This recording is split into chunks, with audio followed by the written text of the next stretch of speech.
Hello everybody and welcome back to Firefield Junction. Once again we've got another, well it's not a logo, but we've got another model here today for us to look at. Now very quickly before we get into the review properly and start having a look at the model, I just thought I'd quickly mention, I don't know how well it's going to come across in the video itself, but I thought I'd mention that I very recently managed to get a new phone. So hopefully now with a newer phone, a better quality phone. If you must know, the previous videos that you've been watching, all of those were filmed on my old iPhone 7. Now I recently upgraded to the iPhone X, so hopefully with a better phone and a better camera, hopefully we'll get some better quality videos in the future. So I just thought I'd mention that. I don't know how well it would actually come across in the video though. But I just thought I'd mention that I have got a new phone now, so with a better camera, we should get some better quality videos. But anyway, with that out of the way, on to the model itself that we're looking at today. And as we can see, it is a Class 159 in the very nice Southwest Trains livery. Been after one of these for a very long time. Obviously, I think they are quite rare now, so they're fairly hard to get hold of. Although they do come up every now and then online. But they are very nice models. Obviously they are fairly old now, they're probably somewhere in the region of 15 years old, I'd say somewhere around there. I think this model itself is from 2005, I believe. I might be wrong, but I believe it's from around 2005. If we just have a look at the end of the box, we can see 159 3-car DMU in Southwest Trains, and it's the Stagecoach livery, as this is known, the Stagecoach livery. So I think you can also get like a Southwest Trains sort of Network Southeast one as well. And I think they're a lot more common. I think Bachmann actually did that particular one recently. They redid it, or at least, well, they did a 159 in Network Southeast, or the Network Southeast Southwest Trains livery anyway. So yeah, you can get those a lot more easily than these ones, but I wanted this particular one because it's perfect for my layout. For where my layout is set, these do run in that region, so it's a perfect addition to my layout. The box itself, as you can see, it's fairly tatty because it is a pre-owned model, so it's not brand new. As I'm sure you'd probably expect, but well, I've seen worse boxes in the past, so it's not too bad. So we've got, if we look, we can see we've got 3 sort of typical boxes in a nice big sleeve. So if we take the top one out first, and we'll have a look at one of the ends. So if we just undo the box, it's as usual, it's a fairly standard old style sort of Bachmann box, so it's not brilliant packaging. There we go, that was fairly hard. And if we just use gravity to help us, there we go. And we can nice and easily get one of the first units out. And I've just noticed at the bottom here we've got some detailing by the looks of it. Okay, yes, it looks like we've got some, it looks like they might be steps, I'm guessing. It looks like they might be steps to maybe go on the end of the model. I think that's what they are. I could be wrong, but I think that's what they might be. And it looks like we've got some other bits in there as well, so that's good. So if we just gently push the model out. Now I haven't actually had this out of the box yet. I did very briefly, I think, take this end out of the cardboard box, but I didn't actually take out the polystyrene. So I haven't had a proper look at this yet. If we just move the polystyrene out of shot, there we go. And there we are. Wow, look at this. For its age, it's not too bad. She does have lights, so we can see those working later. It's 159019. I'm not sure if I've seen this particular one in real life. I might have done, but I'm not particularly sure. That bogey feels a little bit tight. It might need loosening. It doesn't want to move incredibly easily, but I can have a look at that later. The livery application is really nice. I don't know how accurate it is, although I have seen this livery quite a bit in real life. Well, to me that logo looks a little bit small, but I could be wrong. Obviously this livery, or at least, well yeah, this livery is sort of still around, but it's Southwestern Railway now, so it's still the same sort of livery. You just don't have the Southwest Trains branding anymore. It just says Southwestern Railway on the side. But yeah, it's not too bad. The bogies aren't too bad, there's plenty of detail on them. Again, I don't know why that one's quite tight. It could be the wires, it could be maybe the screw that holds it needs loosening. But again, I'll probably check that out later just to see. But it still moves fairly easily. That should be fine. Underframe details okay. A lot of it's not painted or anything, so it's not to say standards, but it's not too bad. We've got a little bit of colour there on one of the sort of pipes there, which isn't too bad. The roof fairly bland, but again, obviously you don't really get very exciting roofs on most trains. There's an okay amount of weight. Obviously this doesn't have the motor in it, but there's a decent amount of weight in it, which is good. If we just have a look at this end, we can see it's not too bad. We've got some warning signs, a nice exhaust.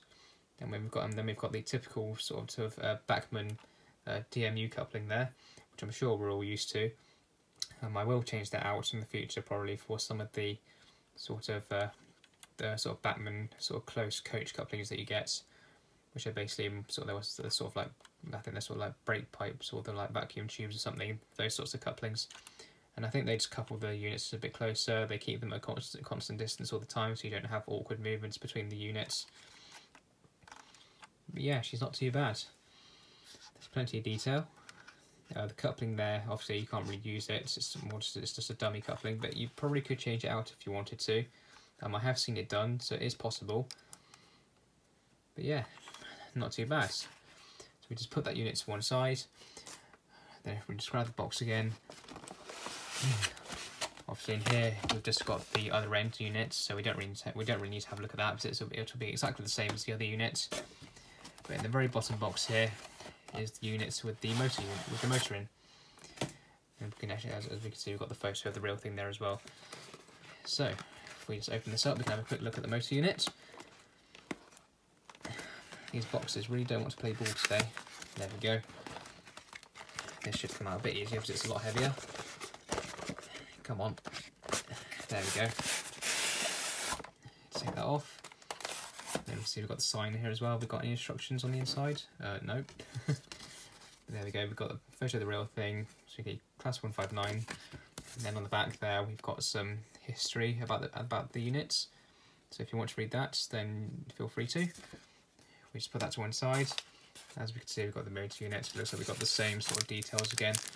Just like more steps, bits and pieces. Okay, that's all right. We'll put those to one side. Oh, what was that? Okay, that's one of the body screws that holds the body on. So I'm guessing that might not have been in properly. That's fine. We can fix that. And I've actually just noticed. Oh. And we've got the other body screw. So both body screws have just come out. So that's interesting. She might need a little bit of work done on her then. I've also noticed, you can see down there, it looks like one of the pickups is bent as well. Is it actually snapped or is it just out of place? I can't actually tell to eyes from this angle. It looks like it might just need fixing back into place. It looks like it's just bent, so I should be able to fix that fairly easily. Obviously it is a pre-owned model, so can't always expect them to be perfect. But on the other bogie, they look fine, although the wheels do look a bit dirty, so I'll definitely give her a service before we get her running. But yeah, here we go, we've got the motor units, obviously much heavier. I'm pretty sure the chassis is completely solid metal, yes it is. All of this section here is solid metal, and that's as you'd expect, because it's the same on a lot of the other DMUs that Bachmann do. On the older ones anyway, the 166, the 158s, I believe the 170 as well, they're all exactly the same. But yeah, not too bad. Details just as good. Again, obviously, fairly bland roof, but nice livery application. Bogies turn nicely. So again, we've got the typical couplings, and the ends are very good as well. So yeah, not too bad. Overall, she's not too bad. Obviously, she's not up to today's standards. She's not DCC ready, and that's something you probably expect. But I will be, as I do with quite a few of my models like this, I will be doing a video on how to DCC this particular unit, and I will be chipping it. At the moment I'm still waiting for one piece to arrive, which is the 8-pin socket, although I might just nick one from another one of my locos that I don't run very much. So hopefully the video of that will be the next one after this. And I've got some chips as well to go in her. So in this unit I've got a lens decoder here. I believe this is the, here we go, it's the standard plus V2. It's an 8-pin chip. And I'm pretty sure I do have another one of these chips in another one of my locomotives. And overall, these decoders, they're not too bad. They are very good decoders. They perform very well, and they're a very good price as well. So that's what will be going in the sensor unit.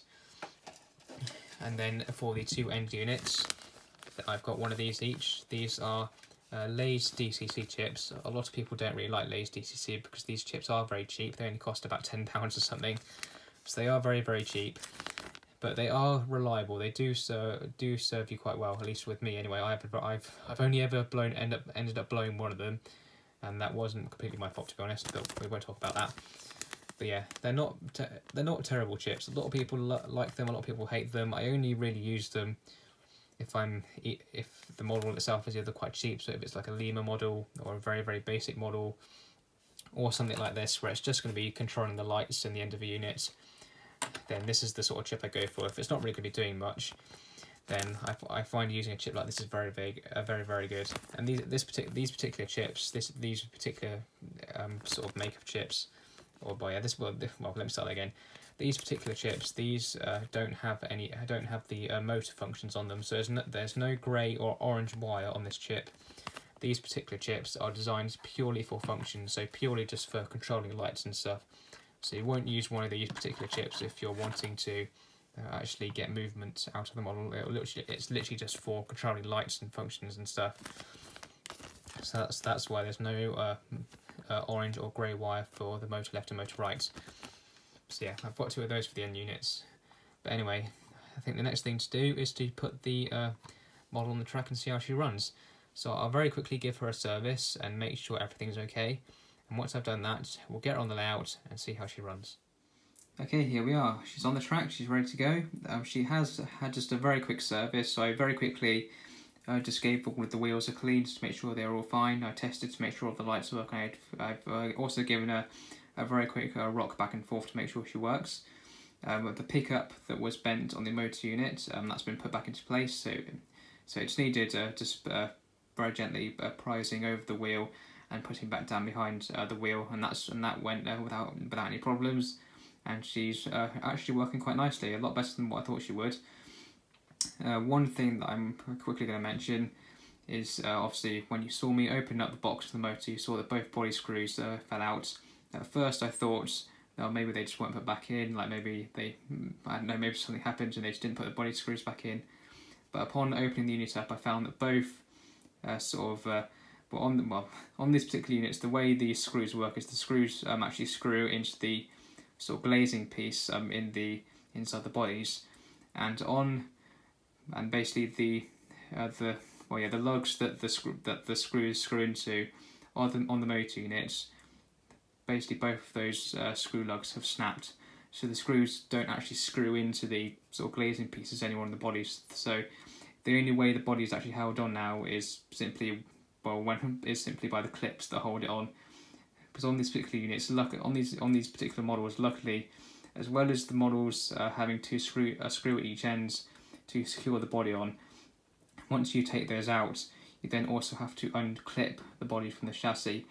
And I'm very, very grateful that Bachmann have actually done that, because if those clips weren't actually used, then there would be nothing holding the body on to the chassis. So thank God. So luckily, at least there's still something actually holding the body on the motor units to the chassis. Also, upon opening her up, I found that the wiring in the motor units was slightly different to what I was expecting. I don't know if maybe the previous owner maybe tried to DCC it, but then gave up, so quickly converted it back to DC. Because on these particular units, in the motor units, if I just actually very gently just move it forward for you, in these particular units, the way the mechanism usually is inside these particular units is that obviously you have the typical motor in the middle with the two flywheels and going out to two drive shafts, which then drives all the bogies. Drives all the wheels in the bogies. That's still the way it is, but it's the wiring itself that surprised me a bit, in that usually at one end of these units, in the motor units, there's usually a small circuit board at one of the ends that all the wiring goes to. So you'll have the wiring from the pickups coming up from both bogies, going into the circuit board. You'll have some little fancy electronic bits in that circuit board. Then you'll also have the two wires coming out the circuit board and going to the motor. In this particular model, the circuit board is not there. It looks like the circuit board was removed, and all you've got now is just the wires coming from pickups and then they just go straight to the motor. Now that's not a problem. It's still not going to make DCCing any more difficult. In fact, it's actually going to make it slightly easier and slightly quicker, because it just means we won't have to worry about removing the circuit board or anything. It surprised me a bit. You obviously, when we do the video on DCCing her, you'll see that. But I just thought I'd mention that. But yeah, anyway, enough rambling on, which I really need to stop doing. She's ready to go. She's working nicely. Now she's just gonna need some running in, because it's most definitely been a while since she's ran properly. Anyway, so I'll run her for about 15 to 20 minutes in each direction, just to get her warmed up and get her properly lubricated, because well, there's quite a lot of lubrication on all of the axles and all of the gears and everything in the motor unit, so lubrication shouldn't be a problem. But anyway, let's get her running around the layouts and see what she's like. Well, actually, very quickly, let's just see what her slow speed is like at the moment, where she's she's barely had any running at the moment. She's just she's just had a very small rock back and forwards just to make sure she works. But let's just try that slow speed. Oh, nearly. Come on. Well, for DC. Oh, there we go, she's sped up again. Yeah, that's not too bad actually. Considering her age, and it's been a very long time since she's ran, that's not too bad. Let's just make her go the other way.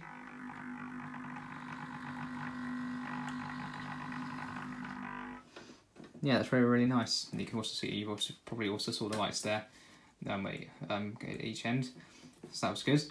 But anyway, let's get her running around the layout, see what she's like, get her warmed up. I probably will give all of the axles on both dummy units a bit of oil actually, because I haven't done that yet, and they are a little bit squeaky and a little bit rough. But anyway, let's get her running and see what she's like, and get her running in.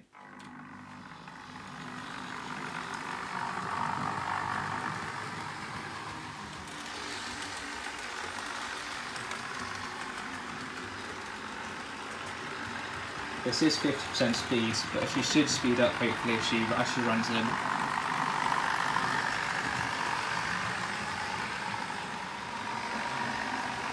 But overall, that's not too bad.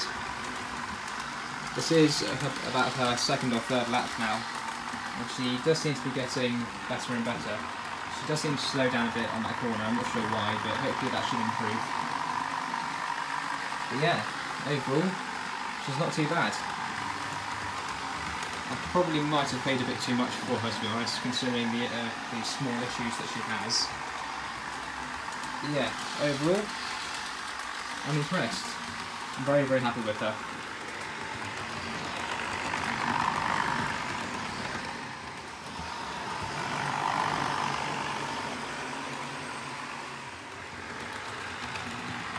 But overall, I'm impressed. I think it's safe to say she's going to be an excellent addition to the collection. Well worth the investment.